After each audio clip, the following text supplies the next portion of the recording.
పాల, మాంస ఆధారిత ఉత్పత్తులతో జీవనోపాధి, ప్రధాన మంత్రి ఆహార శుద్ధి పరిశ్రమల క్రమబద్ధీకరణ పథకం పీఎంఎఫ్ఎంఈ ద్వారా రాయితీ. అనంతపురం వ్యవసాయం న్యూస్ టుడే ప్రధాన మంత్రి ఆహార శుద్ధి పరిశ్రమల క్రమబద్ధీకరణ పథకం పీఎంఎఫ్ఎంఈ కింద పాలు, మాంస ఆధారిత ఉత్పత్తుల యూనిట్ల ద్వారా జీవనోపాధి పొందవచ్చని పశుసంవర్ధక శాఖ సంయుక్త సంచాలకులు జేడీఏహెచ్ డాక్టర్ ప్రేమ్చంద్ తెలిపారు. ఈ పథకం కింద యూనిట్ స్థాపనకు అయ్యే ఖర్చులో 10% లబ్ధిదారుని వాటా కాగా మిగిలిన 90% బ్యాంకు రుణం రూపంలో అందిస్తామని ఆయన వివరించారు. 5 ఏళ్ల తర్వాత ఈ రుణంపై 35% రాయితీ సబ్సిడీ నేరుగా లబ్ధిదారుని బ్యాంకు ఖాతాకు జమ అవుతుందని పేర్కొన్నారు.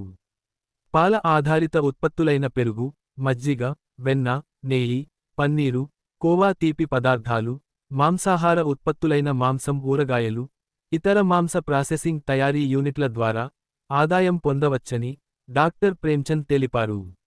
ఈ యూనిట్లను స్థాపించడానికి ఆసక్తి ఉన్న వారి నుంచి దరఖాస్తులు స్వీకరిస్తామని, మరింత సమాచారం కోసం జిల్లా పశు సంవర్ధక శాఖ కార్యాలయంలో సంప్రదించాలని ఆయన కోరారు.